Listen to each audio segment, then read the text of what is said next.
Junior high school. Yeah. I didn't really realize too much about challenges and obstacles till I went to junior high school, or otherwise known as middle school, depending on your age. Everybody here remember junior high, middle school, the reason so many of us went into therapy? Well, I entered junior high school as a nice, teacher-liking, homework-loving theater geek. And if that wasn't bad enough, I was also tall. I mean, so tall, taller than anybody in my class, including the boys. Yeah, and so of course, I have evidence of this. A picture is certainly worth 1,000 words. Gee, which one of these two people is me? Could it be the skyscraper in the back? Yes, the other person is my friend Kira, almost identically my age, right? Story of my life, you're looking at it. But I didn't really realize that it was going to be such a massive obstacle for me until I went to my very first junior high school dance. I'm wearing my best hip hugger, landlubber, skin-tight bell bottoms that have been lengthened on the bottom with a strip of red, white, and blue denim. It is, after all, 1970. I am a little hippie girl. Thank you very much. My hair is long and parted down the middle like every other girl in the 8th grade. And I am wearing my brother's peace sign around my neck. Yeah! Oh, and I cannot wait to go to this dance. You know why? I can dance. I've learned how to dance. Yep, my friend Michelle's older sister Nancy has taught me how. And I've been practicing in front of the mirror every night.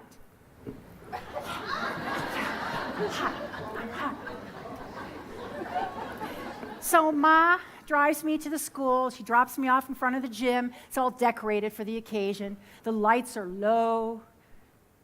60s rock and roll. And I got a Davida, baby. I saunter to the back of the gymnasium and I lean against the black light poster. And I wait for somebody to ask me to dance. And I wait. Anybody? There's my friend Joni. Joni's dancing. Joni, yeah, wow, look at her go, yeah. Yeah, Joni's blonde and blue-eyed and cute and short. Oh, there's my other friend. There's my friend Ashley. Hey, Ash. Oh, my God. Ashley's just dancing. One song after the next. Oh, my gosh. Ashley's blonde and green-eyed and cute and short. Oh, and now the night is just whooshing by, whizzing by, and not one boy has asked me to dance. Not one boy has asked me to dance, and Mommy's going to come pick me up really soon, and I'm going to have to tell her, Ma, no boy asked me to dance. Not one boy asked me to dance. When all of a sudden, striding confidently toward me, with a little glint in his eye, is Stephen Whittington. Stephen Whittington, no bigger than a minute. And he asks me to dance. Well, look, okay, I know. I mean, he's not my ideal dance partner, but he asked. He asked. He has cojones.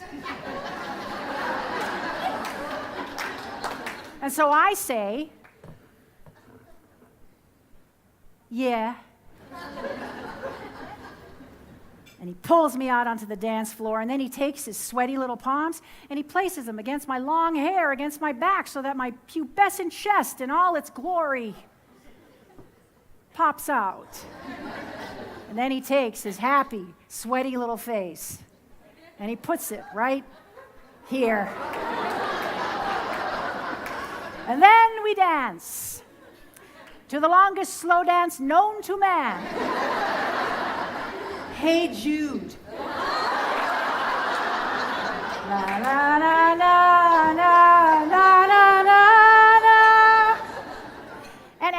look down at the part in little Stephen Whittington's hair, I think, oh, please let it get better than this. I stood out just by standing up. So, okay, all right. So now you know my philosophy. You know, touch the sky, make your mark, don't play small. So, what do you think I did back then, based on this new challenge? What do you think I did in the face of it? Let's take a poll, shall we? Let's take a poll.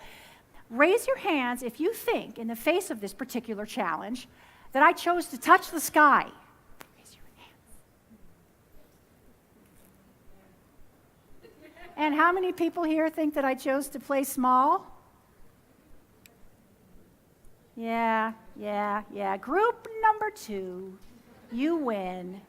Yeah, I'm really sorry to tell you this, but I did. I chose to play small. I chose to play small so that other people could feel bigger, especially the boys. I admit this. I wore flats, and I learned how to schlump. I actually became the queen of schlumping. Stick a hip out like this, right? And then you kind of walk like a duck, but it's very uncomfortable. But you kind of, you can kind of stand there and it kind of shaves off a couple inches, Yeah, but that's not the worst thing I did, okay? No. The worst thing I did was downplay my passions, my talents, my abilities, my needs and desires. I downplayed my Eleni-ness, my uniqueness. I neglected the song in me by playing small and giving over to the obstacle. So I got to ask, has anybody in this room ever done that? Raise your hand. Raise them high. I want to see the armpits. Yeah. And I'm not just talking about making yourself physically small, you know that. I'm talking about making yourself appear less smart or less capable or less talented or less worthy than you really are. Now, it's easier to play small, isn't it? I mean, it's easier to shrink to fit and let other people's needs and opinions pull you away from what's right for you. It's easier to run back down to the safety of the basement instead of rising to the occasion and choosing to touch the sky. But here's the deal, see? When you shrink to fit, you take a hit. I like that one too. When you shrink to fit, you take a hit.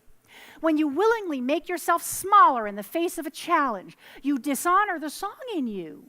You dishonor your passion and your purpose. You keep one foot in the basement and one foot out of the basement. And let me tell you, it's really hard to get anywhere like that.